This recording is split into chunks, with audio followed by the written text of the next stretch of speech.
With his finger tightening on the trigger of a loaded Beretta, Leonardo Montano, Denver's most feared syndicate leader, aimed dead center at a traitor's forehead. A suffocating silence filled the room, thick with the metallic scent of blood and impending death. Just as the execution was imminent, a soft, joyful babble shattered the tension. Chubby hands reached up to grab Leonardo's blood-spattered tailored trousers. A tiny 10-month-old baby had somehow crawled across the priceless Persian rug. As the bodyguards gasped and braced for the child's brutal demise, the baby's mother, a lowly estate maid, burst into the room and fell to her knees to await the gunshot. Instead, the Ruthless Mafia Don's next move completely rewrote the rules of his entire empire, sending shockwaves through the criminal underworld. Keep watching, because the twists in the story will leave you breathless. The Montano estate in Lake Forest, Illinois was a fortress disguised as a masterpiece of Gilded Age architecture. High iron gates, heavily armed patrols, and a network of security cameras kept the brutal reality of Leonardo Montano's world securely locked inside. To the public, Leonardo was a fiercely private venture capitalist. To the underground syndicate that spanned from Cook County all the way to the ports of New York, he was the judge, jury, and executioner. Clara Jenkins knew nothing of the blood spilled to pay for the imported Italian marble she scrubbed on her hands and knees every Tuesday. She was 24, exhausted, and desperately trying to remain invisible. Working as a maid for the Montanos through a third-party shell agency was grueling, but it paid entirely in cash, asked zero questions, and offered a strange kind of sanctuary. Nobody looked for a runaway in the home of the most dangerous man in the Midwest. That morning, Clara's meticulously ordered life had unraveled. Her elderly neighbor, Mrs. Gable, who usually watched her 10-month-old son Liam, had been rushed to the hospital with a failing heart. With no other options, no family to call, and the threat of eviction hanging over her head if she lost her job, Clara did the unthinkable. She smuggled her baby into the estate.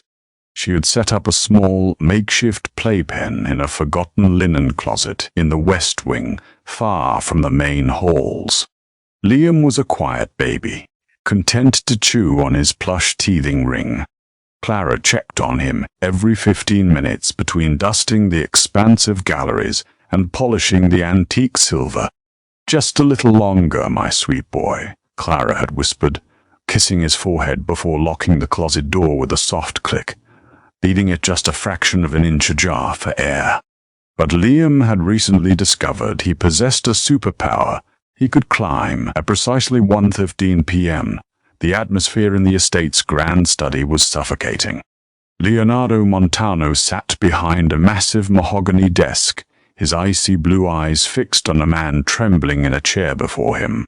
Arthur Penhaligon, a mid-level smuggler for the Montano family, had been caught skimming shipments at the O'Hare terminals.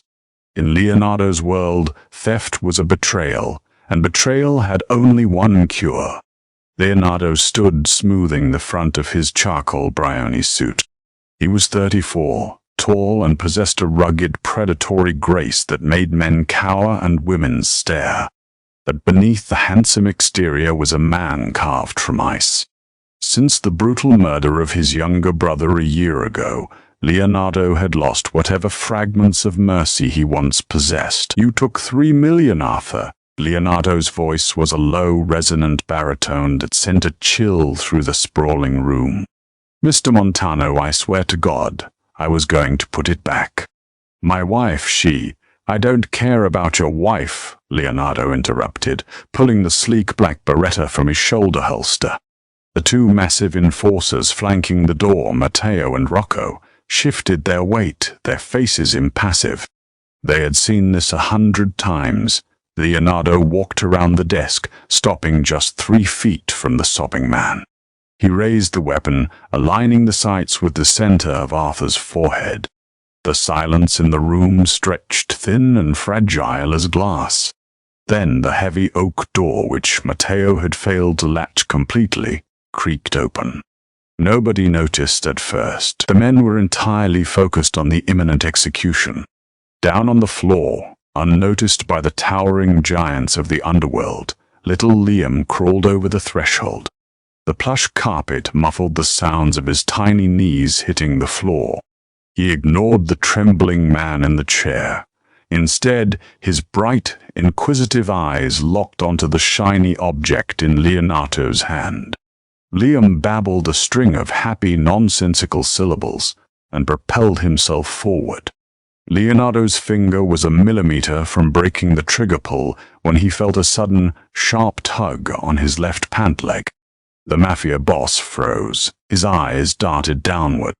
There, gripping the crease of his $1,000 trousers with jam-sticky fingers, was a baby. Liam looked up at the towering, terrifying man, gave a wide, toothless grin, and smacked Leonardo's shin with a tiny, open palm. "Daba," Liam announced cheerfully.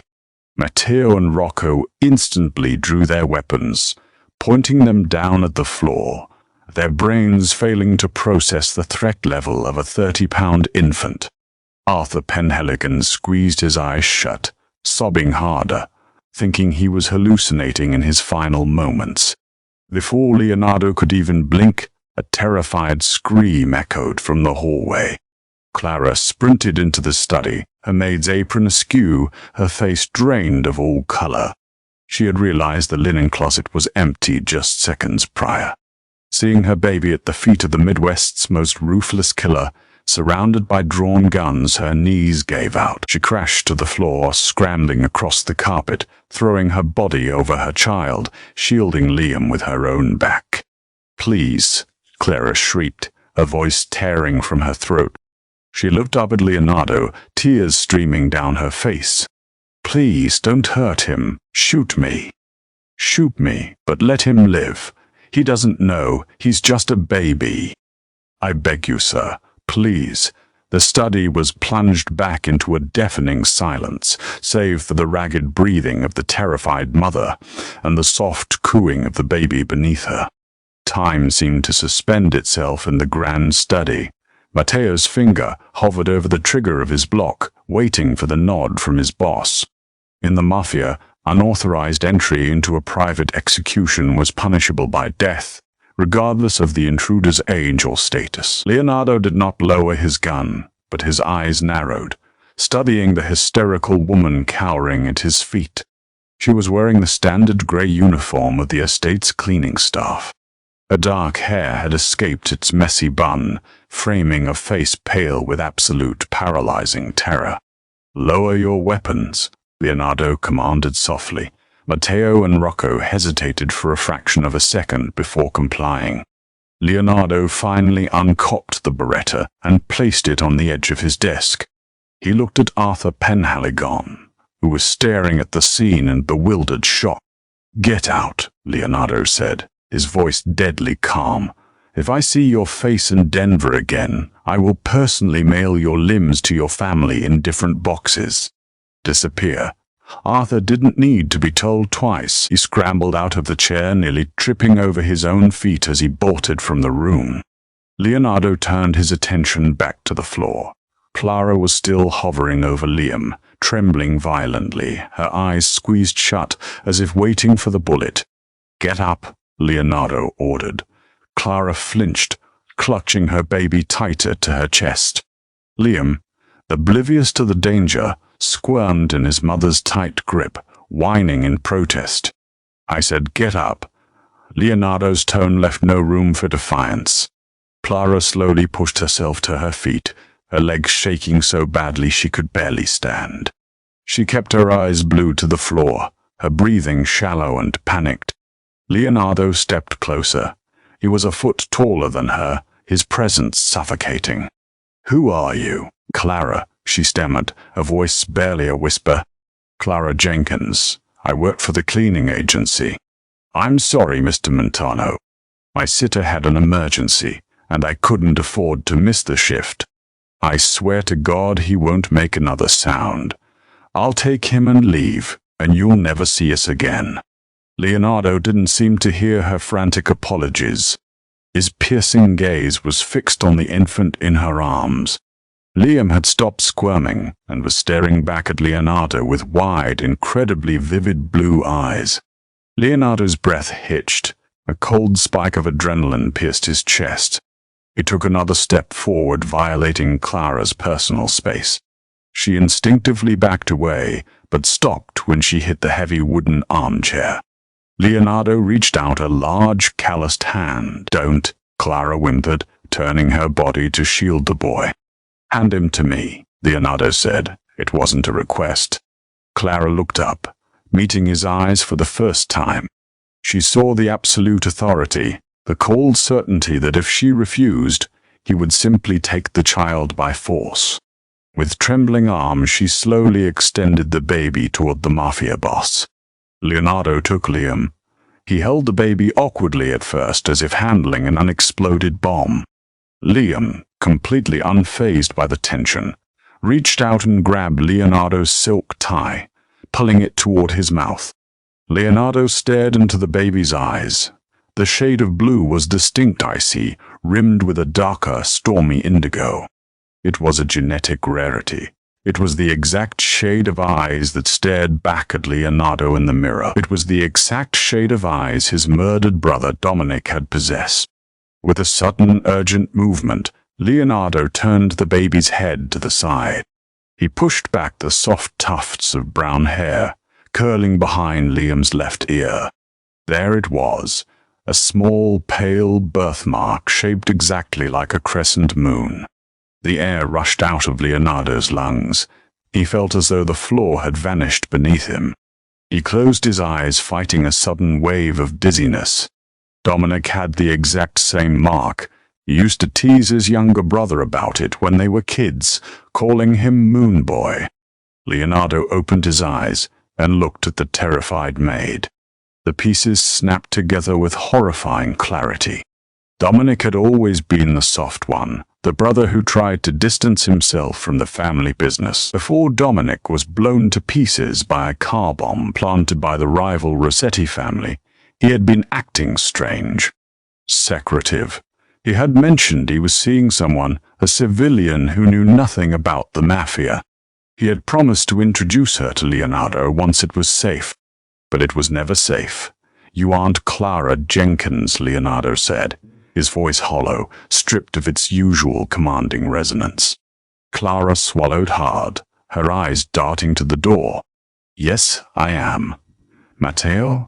Leonardo barked, not taking his eyes off Clara. "Lock the doors. Nobody enters or leaves this wing. Clear the staff." Matteo nodded sharply, ushering Rocco out and locking the heavy oak doors from the inside, leaving Leonardo, Clara, and the baby alone. "Dominic," Leonardo said the name like a prayer and a curse. "You knew Dominic." Clara gasped, clapping a hand over her mouth. The sheer terror in her eyes morphed into something entirely different, a profound, devastating grief. Tears spilled over her cheeks. "How do you know that name?" she whispered. "Because he was my brother," Leonardo said, his voice breaking for the first time in 10 years. He looked down at the boy in his arms, the baby who had Dominic's eyes. Dominic's birthmark. This is his son. Clara collapsed into the chair, burying her face in her hands, her shoulders heaving with silent sobs. The secret she had harbored, the terrifying truth she had been running from for almost a year, had finally caught up to her. "He told me to run," Clara cried into her hands. "The night he died. He called me from a burner phone. He said they were coming for him, and that if anyone found out about me, about the baby, we would be next. He told me to change my name, to hide. So you hid in my house?" Leonardo asked, the disbelief evident in his tone. "He always told me you were a monster." Clara looked up, her eyes flashing with a desperate protective fire. "He said you were ruthless. I thought the last place the people who killed him would look for us was right under your nose. Working as a nobody. I didn't know the Rossettis were the ones who killed him until it was too late. I just knew we had to disappear. Leonardo stood frozen, holding the last piece of his brother left in the world. He had spent the last 12 months tearing Denver apart, painting the streets red in his quest for vengeance against the Rossettis. He thought he had lost everything, but right here, in his arms, gripping his ruined silk tie, was Dominic's legacy. His blood. Leonardo Montano's eyes hardened. The shock slowly gave way to a fierce territorial instinct that burned through his veins like wildfire. Matteo. Leonardo roared toward the heavy doors. The doors swung open immediately. Cancel all meetings, Leonardo ordered, handing the baby back to a stunned Clara. Have the East Wing prepared, the master suite next to mine. Boss, Matteo asked, confused. The East Wing was strictly family. Nobody had lived there since Leonardo's parents passed. She is no longer a maid, Leonardo declared, his eyes locking onto Clara with a terrifying intensity. She is family, and the boys are Montano. From this moment on, they do not leave my sight. Within an hour, Clara's life underwent a violent, disorienting metamorphosis. She was stripped of her grey maid's uniform and ushered by two tight-lipped female staff members into the east wing of the estate. The contrast was staggering. While the servants' quarters were cramped and smelled of bleach, the east wing was an opulent display of old-world wealth. She was guided into a sprawling master suite bathed in natural light, overlooking the private gardens. A massive four-poster bed dominated the room, and adjacent to it, staff were hurriedly assembling a top-of-the-line mahogany crib that looked like it had been purchased just minutes ago. Clara sat on the edge of the velvet chaise lounge, clutching Liam tightly to her chest. Her mind was reeling, Dominic's brother. She had spent nearly a year scrubbing floors in this house, terrified of the master of the estate, unaware that the ruthless Leonardo Montano was Liam's uncle. Dominic had rarely spoken of Leonardo, only describing him as a man consumed by the shadows of their father's legacy, a man to be avoided at all costs. The double doors opened and Leonardo walked in. He had discarded his suit jacket and rolled up the sleeves of his crisp white shirt, revealing heavily tattooed forearms. The ink was aggressive, intertwining vines, skulls, and a large, prominent crest of the Montano family. Clara instinctively curled herself around Liam. Leonardo stopped a few feet away, noticing her reaction. He crossed his arms, his posture rigid. You have nothing to fear from me. You are the mother of my nephew. In our world, that makes you untouchable. I don't want to be in your world, Clara said, her voice trembling but laced with a sudden desperate defiance. Dominic wanted out. He wanted to take us away from all of this. Away from the guns, the blood, the mafia. He was trying to leave when they killed him. Leonardo's jaw clenched. The mention of Dominic's death still felt like a physical blow. He was a fool to think he could just walk away. The Rossettis didn't care that he wanted a civilian life. They only saw a Montano. They saw a weakness to exploit to get to me. And now you want to trap us here? Clara stood up, holding Liam securely on her hip. You think putting us in a fancy room makes this okay? You're a criminal. You execute people in your study. I won't let my son grow up around a monster. The insult hung in the air. Matteo, who had stepped into the room behind Leonardo, bristled, reaching instinctively for his lapel. No one spoke to the Don like that, and kept their tongue. But Leonardo raised a hand, stopping his consigliere. He took a slow, deliberate step toward Clara, his icy blue eyes bored into hers. You think you have a choice, Clara? He asked, his voice a low, dangerous purr. You think you can just pack a bag and walk out those gates? The Rossetti family has eyes everywhere. If they find out Dominic left an heir, a male heir, they won't stop until this boy is in the ground. They will hunt you to the ends of the earth. I am the only reason you two are still breathing. Clara swallowed hard, tears welling in her eyes.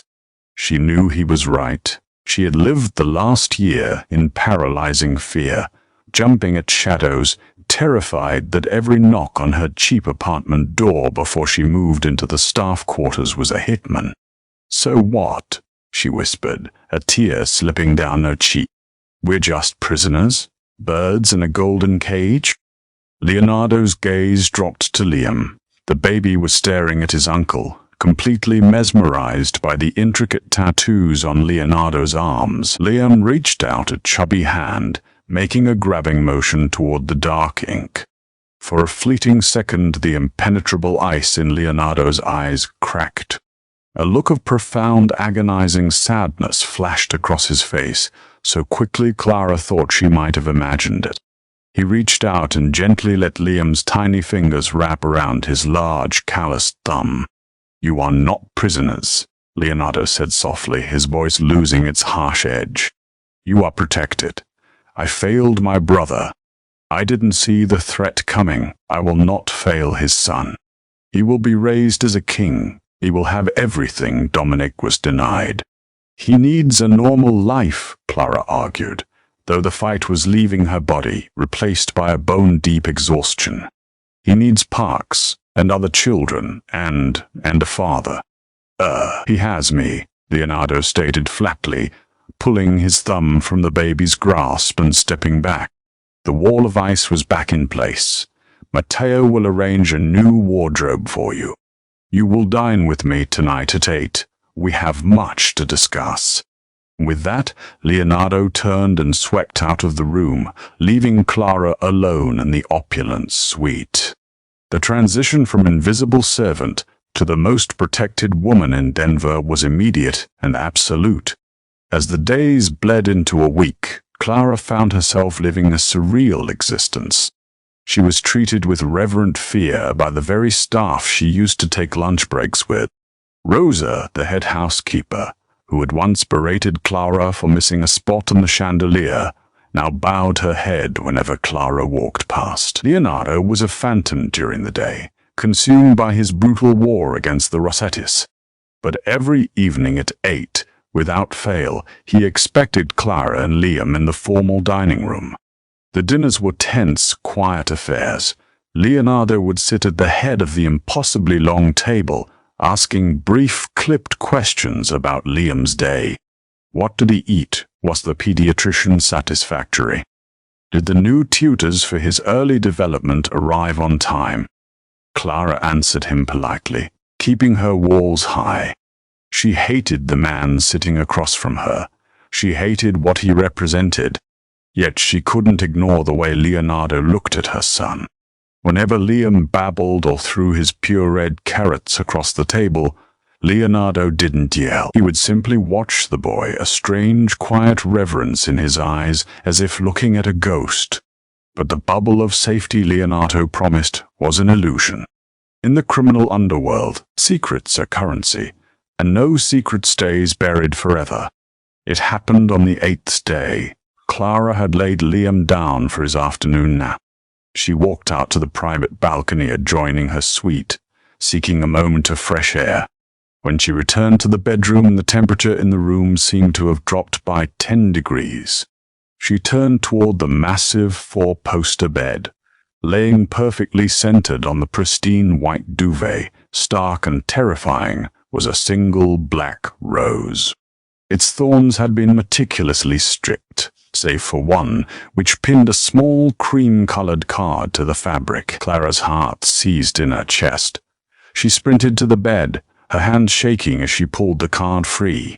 It bore only 3 handwritten words, penned in elegant, blood-red ink. "We know now." A scream tore from Clara's throat, shattering the silence of the East Wing.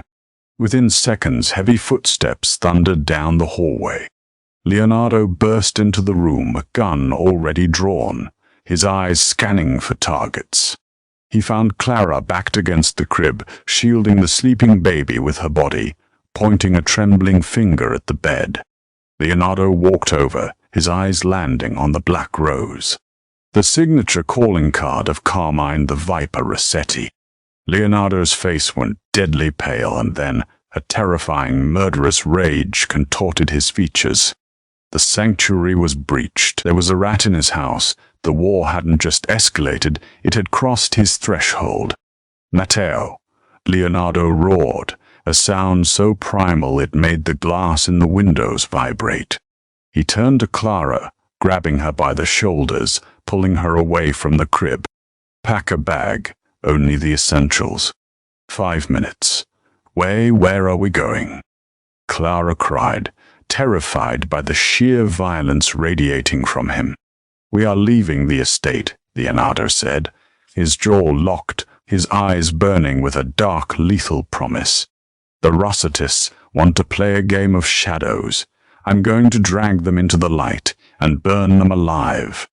The Montano estate, usually a beacon of impenetrable power, had suddenly become a death trap. Leonardo did not wait for Clara to pack. He grabbed a pre-packed tactical duffel bag from his personal armory, slung it over his shoulder, and practically dragged Clara, who was clutching a terrified Liam, down a hidden spiral staircase located behind the Grand Library's bookshelves. "Keep your head down and do not make a sound," Leonardo ordered, his voice echoing off the damp stone walls of the subterranean tunnel. This passage had been built during the Prohibition era, a relic of the old Denver outfits leading far beyond the estate's perimeter. Clara stumbled in the dim lighting, her breath coming in ragged gasps. Liam began to whimper, sensing the sheer panic radiating from his mother. "Shh, baby, it's okay," Clara whispered frantically, kissing the top of his head. "Mommy's got you." They emerged half a mile away in an abandoned municipal maintenance garage, just off Route 41. A heavily armored, matte black Chevrolet Suburban sat idling in the shadows. Matteo was already behind the wheel, his face pale and slick with sweat. Beside him in the passenger seat was Rocco, clutching a customized AR-15, his eyes scanning the dark street. Leonardo shoved Clara into the back seat and climbed in beside her, slamming the heavy reinforced door shut. "Drive. Take Lower Wacker, lose any tails, then head for the Galena property under Jonathan Carmichael's name. Nobody knows about that deed, not even the accountants." The SUV surged forward, its massive engine roaring as it merged onto the desolate highway. The silence inside the vehicle was suffocating, broken only by the hum of the tires and Liam's distressed cries. Clara rocked the baby, tears of sheer terror streaming down her face. She was back in the nightmare. Dominic had died trying to escape this exact paranoia, and now her son was trapped in it. "He won't settle," Clara choked out, trying to bounce Liam on her knee. "He's terrified." Leonardo turned his head, watching the mother and child in the dim glow of the passing streetlights. His jaw was clenched so tight a muscle ticked in his cheek. He reached out his massive, tattooed hand, hovering over Clara's trembling arms. "Give him to me," Leonardo said quietly. Clara looked at him, her eyes wide with distrust. "No, Clara." "He can feel your panic," Leonardo said, his voice uncharacteristically gentle, a stark contrast to the ruthless killer she knew him to be. "Let me." Reluctantly, her arms aching from the tension, Clara surrendered the crying baby. Leonardo settled Liam against his broad chest. The mafia boss, a man who commanded legions of armed men and ordered executions without blinking, began to hum a low, rhythmic Italian lullaby. It was a song his own mother had sung to him and Dominic decades ago. Liam's cries hitched. The deep, resonant vibration of Leonardo's chest and the steady, calming beat of his heart worked like a charm. Within minutes, the little boy's eyes drooped shut, his tiny fist gripping the collar of Leonardo's tactical vest. Clara stared at them, entirely dumbfounded. The terrifying Don of the Denver Syndicate was cradling her son with an ancient, fierce tenderness. "How did they get in?" Leonardo asked Matteo, his eyes never leaving Liam's sleeping face. His voice was deathly quiet, which Clara had quickly learned was far more dangerous than when he shouted. "I don't know, boss," Matteo replied, his eyes darting to the rear-view mirror. The outer perimeter wasn't breached. Cameras show zero forced entry. The dogs didn't even bark, which means someone opened the door for them. Rocco chimed in from the passenger seat, his voice gruff. "We have a rat inside the house. A high-ranking one if they got into the East Wing." Leonardo's icy blue eyes lifted, locking onto Rocco's reflection in the mirror. "No one outside my inner circle has the clearance codes for the East Wing. Just me, Matteo, and you. Boss, you know me," Rocco said quickly, shifting in his seat. "I've bled for this family. I'd die before I sold you out to Carmine Rossetti." "Someone sold me out," Leonardo said, the lethal edge returning to his voice. "And when I find out who it is, I will skin them alive, inch by inch, while they watch." Clara shuddered, pulling her cardigan tighter around herself. She was trapped in an armored metal box with killers, fleeing into the dead of night. But as she looked at Leonardo, fiercely protecting the sleeping child against his chest, a confusing, undeniable truth settled over her. For all his monstrous qualities, Leonardo Montano was the only shield standing between her son and a shallow grave. The safe house in Galena was a sprawling modern fortress constructed of glass, steel, and stone, hidden deep within a heavily wooded 200-acre private reserve. Owned on paper by a legitimate real estate tycoon, Jonathan Carmichael, it was a ghost property, completely off the syndicate's official ledgers. They arrived at 3 in the morning. The air was biting cold. Leonardo carried Liam inside, refusing to hand him back to Clara until they were safely within the reinforced walls. "Sweep the perimeter," Leonardo ordered Matteo and Rocco. "Activate the thermal sensors and lock the blast shutters. We wait here until Harrison Caldwell, my attorney, traces the Carmichael dummy accounts to see if anyone has been probing our financials. If the Rossettis found the estate, I need to know if they found this place too." Clara took Liam from Leonardo, retreating to a large leather sofa in the center of the expansive living room. The sheer exhaustion of the last few hours crashed down on her. She watched Leonardo pace the floor, a sleek black phone pressed to his ear, barking orders in rapid-fire Italian to his lieutenants back in the city. Despite the terror, Clara couldn't help but notice the sheer magnetism of the man. Leonardo was a force of nature, operating on pure adrenaline and calculated aggression. He was so different from Dominic. Dominic had been gentle, artistic, and desperate to flee. Leonardo was carved from the very violence his brother hated, yet he wielded it to protect them. An hour passed. The silence of the isolated woods was absolute. Matteo entered the room, pouring 2 glasses of scotch and handing one to Leonardo. "Sensors are green, boss," Matteo said, taking a sip. "We're a ghost. Nobody followed us." Leonardo nodded, staring into the amber liquid. "First light, I'm calling in the secondary strike teams. We hit Carmine's shipping warehouses at the docks. I want his empire crippled by noon." Suddenly, Rocco stepped into the living room from the kitchen corridor. He wasn't holding his AR-15 anymore. Instead, he had his sidearm drawn, and the barrel was pointed directly at Matteo's back. "Drop the glass, boss," Rocco said. His voice was shaking, but his grip on the gun was steady. Leonardo froze. The silence in the room stretched heavy and lethal. Clara gasped, instinctively throwing her body over Liam, who was sleeping on the cushions beside her. "Rocco," Leonardo said, his voice a low, warning growl. "What are you doing?" "I'm sorry, Leo," Rocco sneered, taking a step forward. "But the war is over.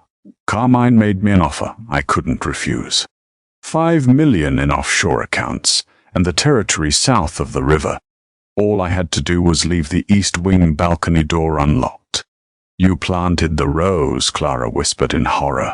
I was supposed to do the hit myself right then, Rocco admitted, his eyes flicking to Clara.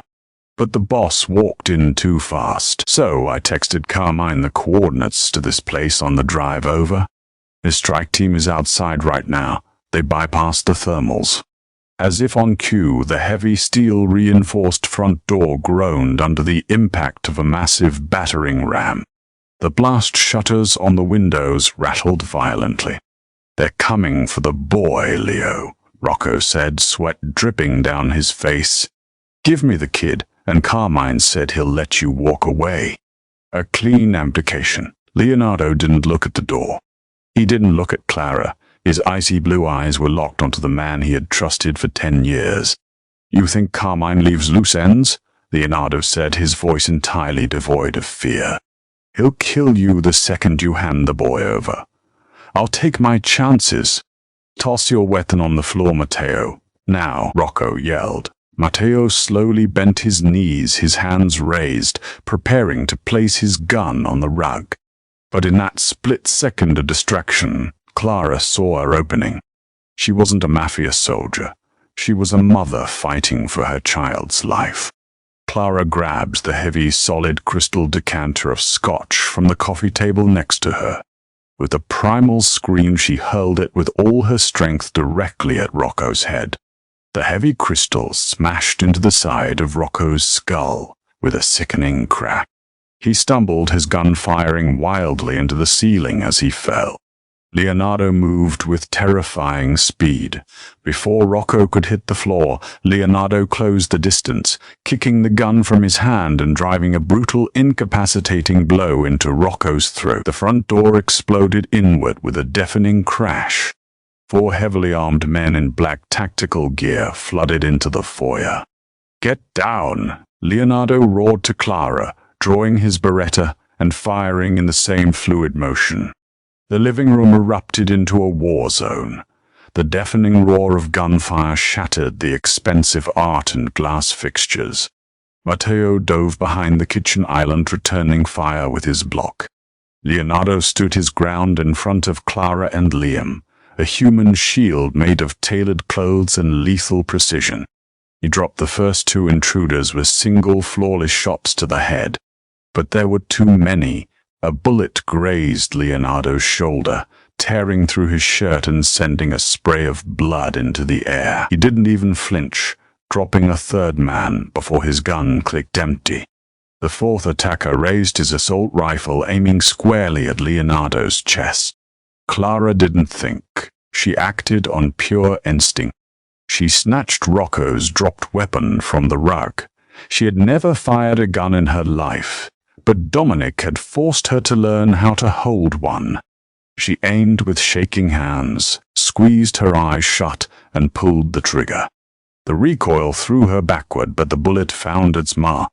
The 4th attacker crumpled to the floor, dead. Silence descended on the ruined safe house, ringing in their ears. Clara lay on the floor, gasping for air, the gun slipping from her numb fingers. Liam was crying hysterically beneath the sofa where she had shoved him. Leonardo stood amidst the carnage, blood soaking the left side of his shirt. He looked at the dead men, then at Rocco, who was groaning on the floor. Finally he turned his gaze to Clara. The terrified, fragile maid was gone.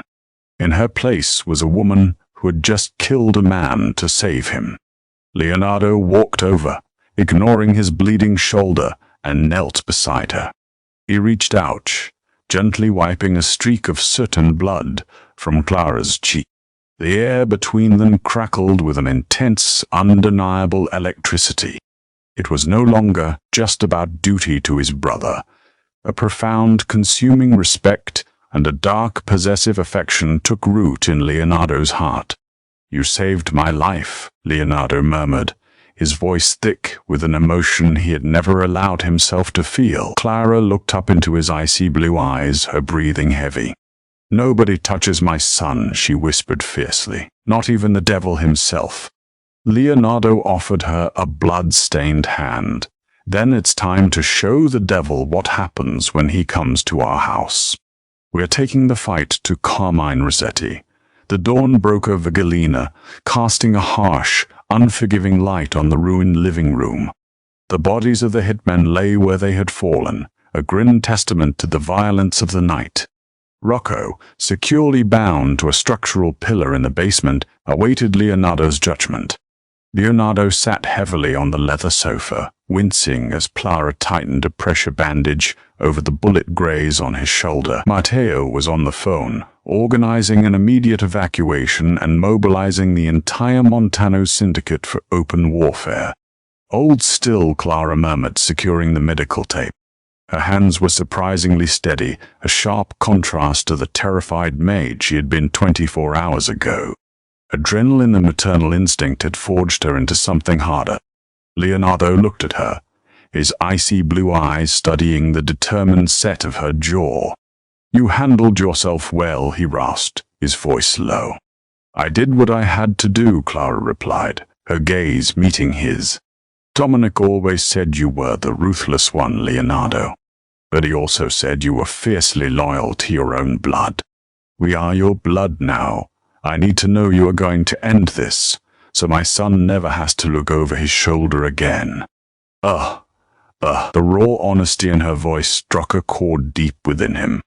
Leonardo reached up with his good arm, his rough hand gently tracing the line of her jaw. It was a starkly intimate gesture amidst the carnage. "I swear it on my father's grave, Clara. By midnight, Carmine Rossetti will be a memory." Matteo ended his call and walked over, his face grim. "Boss, the cleanup crew is 10 minutes out. We have a secure convoy standing by to take you and the boy to the heavily fortified vault downtown." "But Carmine has called a parley." Leonardo scoffed, a dark, humorless sound. "A parley, after sending an execution squad to my safe house. He wants to meet at the neutral ground, the Continental Hotel, at noon," Matteo continued. "He sent a message. He says he has something you want, and if you don't show, he burns it to the ground." Leonardo's brow furrowed. "He has nothing I want. He's a dead man walking." "He mentioned a name, boss." Matteo hesitated, exchanging a quick glance with Clara. "He said he found the artist. He said Dominic didn't just leave a kid behind, he left his private ledger. And Carmine says he has the man who holds it." Clara gasped, the color draining from her face.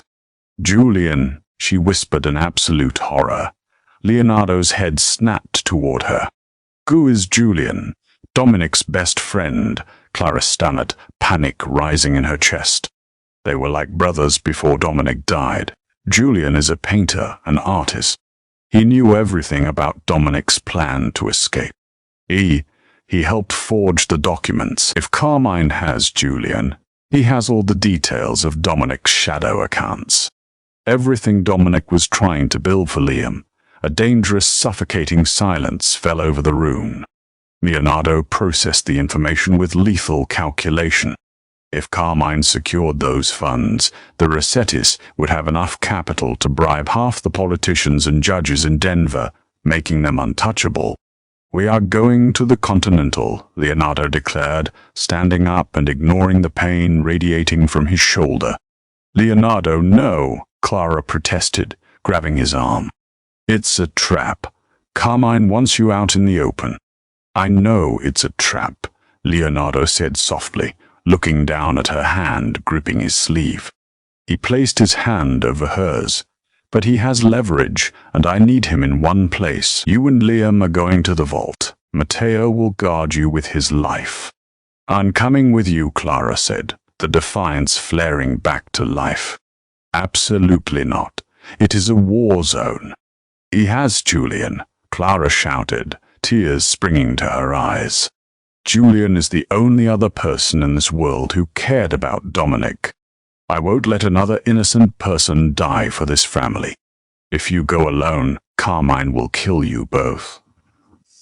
Leonardo stared at her, seeing the unwavering resolve in her eyes. It was a terrifying, beautiful sight.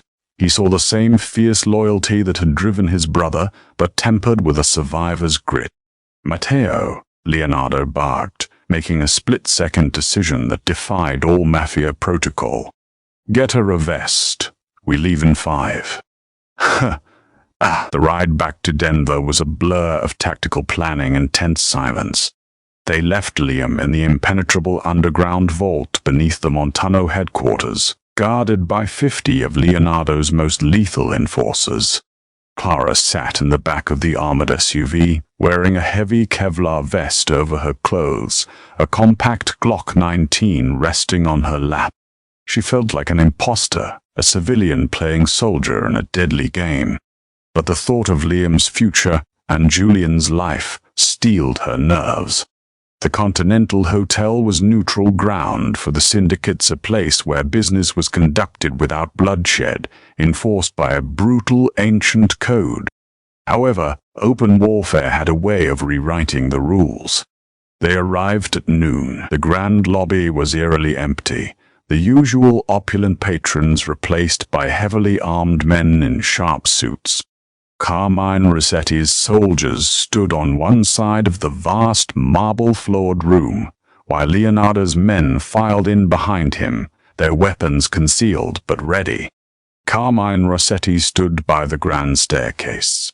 He was an older man, silver-haired, impeccably dressed, with a cold reptilian smile. Beside him, 2 massive enforcers held a bruised and bloodied man on his knees. It was Julian, his face swollen, his hands bound behind his back. Clara gasped, taking a half-step forward before Leonardo held out a firm arm, blocking her path. "Leo," Carmine purred, spreading his hands in a gesture of mock welcome. "So glad you could make it, and you brought the little maid." "Touching." "Cut the theatrics, Carmine," Leonardo said, his voice echoing off the marble. "Let the artist go. This is between you and me." "It's between our families, Leo," Carmine corrected, his smile fading. Dominic tried to steal from the pot to fund his little fairy tale ending. "I have the ledger codes, thanks to our friend Julian here. With these funds, the Montanos are obsolete." "You killed my brother for wanting out," Leonardo growled, taking a slow step forward. "You sent men to my safe house to kill his son. You have crossed lines that cannot be uncrossed." "This is business, Leo," Carmine said coldly. He gestured to Julian. "I have what I want. Surrender your territory south of the river, and I let you all walk out of here alive. If not, the artist dies, and my men will hunt you down until the Montano name is extinct." Leonardo stopped. He looked at Carmine, then at Julian, and finally, he looked back at Clara. The connection that passed between them was silent but profound. A shared understanding of what needed to be done. "You're right, Carmine," Leonardo said, his voice dangerously soft. "This is business." Leonardo raised his hand and snapped his fingers. The chaos was instantaneous. It wasn't Leonardo's men who fired first. From the balconies overlooking the lobby, a hail of suppressive gunfire rained down on the Rossetti soldiers. Matteo had anticipated the trap and had stationed snipers on the adjacent rooftops, shooting through the hotel's massive skylights. The lobby erupted into a deafening cacophony of shattered glass, screaming, and rapid gunfire. Carmine's men scrambled for cover, entirely caught off guard. "Get down!" Leonardo yelled, grabbing Clara and pulling her behind a massive marble pillar as bullets chipped the stone around them. "Julian!" Clara screamed over the noise, pointing toward the staircase. In the confusion, Julian's guards had dropped him to return fire. The artist was desperately trying to crawl away toward the hotel bar. "Stay here," Leonardo commanded Clara. He drew his Beretta and broke cover, sprinting across the open floor, laying down precise lethal fire as he moved. Clara watched, terrified, as Leonardo moved like an apex predator through the chaos. He dropped 2 Rossetti soldiers, blocking his path, and reached Julian, hauling the injured man to his feet and shoving him toward the safety of the bar area. But as Leonardo turned back toward Clara, Carmine Rossetti emerged from behind the sweeping staircase, a custom-engraved 1911 pistol aimed directly at Leonardo's back. "Leonardo, behind you!" Clara screamed, her voice tearing her throat. Leonardo spun around, but he was a fraction of a second too late. Carmine fired. The bullet struck Leonardo high in the chest, just above the Kevlar vest. The impact threw him backward, crashing onto the marble floor. "No!" Clara shrieked. Pure, unadulterated rage flooded her system, eclipsing all fear. She didn't hide. She didn't cower. She raised the Glock 19 from her lap, stepped out from behind the pillar, and aimed directly at Carmine Rossetti. Carmine turned, a cruel smile forming on his lips as he saw the trembling woman pointing a gun at him. "Little girl, you don't have the..." Clara pulled the trigger. Not once, but 3 times, the shots echoed with terrifying finality. Carmine's eyes widened in shock as the bullets tore through his chest. He staggered backward, his gun clattering to the floor before collapsing dead onto the pristine marble. The silence that followed was absolute. The remaining Rossetti soldiers, seeing their Don dead on the floor, threw down their weapons and surrendered. The war was over. Clara dropped the gun, her hands shaking violently, and sprinted to Leonardo. He was lying on his back, gasping for air, blood pooling on his white shirt. "Leonardo, stay with me, please," Clara sobbed, pressing her hands frantically against the wound, trying to staunch the bleeding. "Don't you dare die on me. We need you."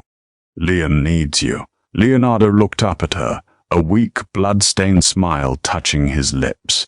He reached up, his trembling hand cupping her cheek. "I told you, nobody touches my family." His eyes rolled back, and Leonardo Montano, the most feared man in Denver, lost consciousness. The sterile smell of the private hospital wing was a stark contrast to the scent of blood and gunpowder that had consumed Clara's life for the past 48 hours.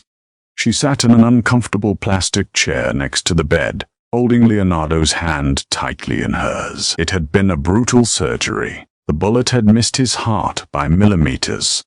But Leonardo was strong, carved from a relentless survival instinct. As the heart monitor beeped a steady rhythm in the quiet room, Clara finally let out a breath she felt she had been holding for days.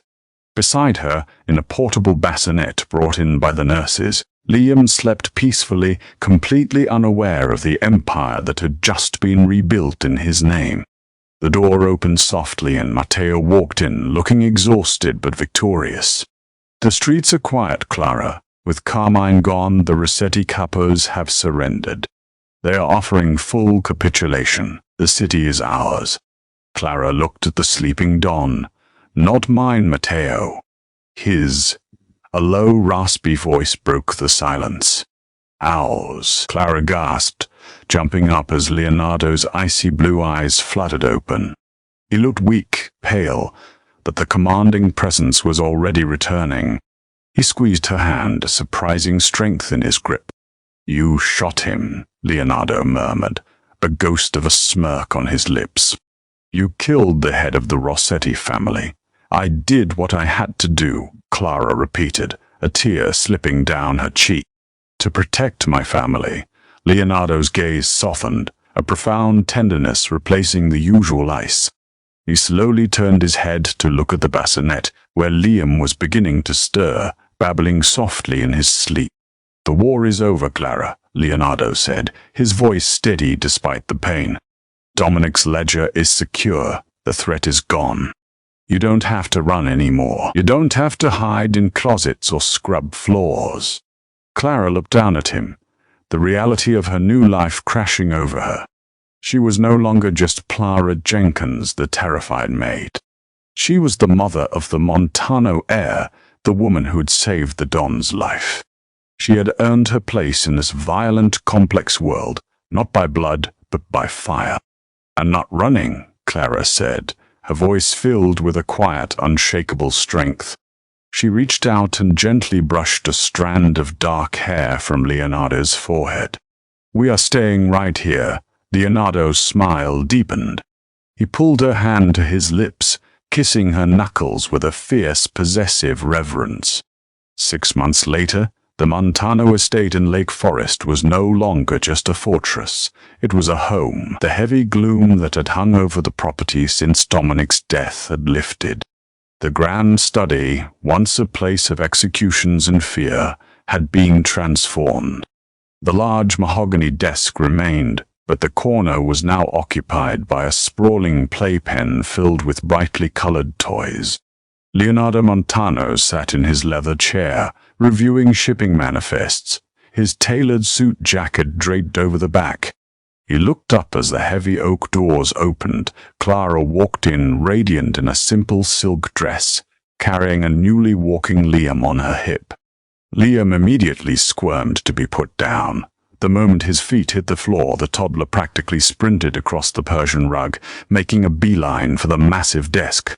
"Dabba!" Liam squealed happily. Leonardo immediately pushed the $1 million contracts aside, a genuine warm smile breaking across his rugged face. He scooped the toddler up, tossing him gently into the air before settling Liam on his lap. Clara leaned against the doorframe, watching the most dangerous man in Denver happily play peekaboo with his nephew. The world outside these gates was still treacherous, filled with shadows and enemies. But inside, they had built a sanctuary. Leonardo looked up, catching Clara's eye. The connection between them had deepened into something powerful and undeniable, a partnership, forged in survival and solidified by love. The baby who had crawled into a room of death had rewritten the destiny of an entire empire, turning a ruthless killer into a protector, and a terrified maid into a queen. And that is the incredible, heart-stopping story of how a single moment can change the fate of an entire criminal empire. From a terrified maid hiding in the shadows, to the fierce protector of the Montano legacy, Clara proved that a mother's love is deadlier than any mafia hitman. If you love the twists, the drama, and that explosive finale, smash that like button right now. Don't forget to share this video with anyone who loves a good suspenseful romance, and hit subscribe so you never miss another thrilling story. Let me know in the comments below, what would you have done if you were in Clara's shoes during that final standoff? See you in the next video.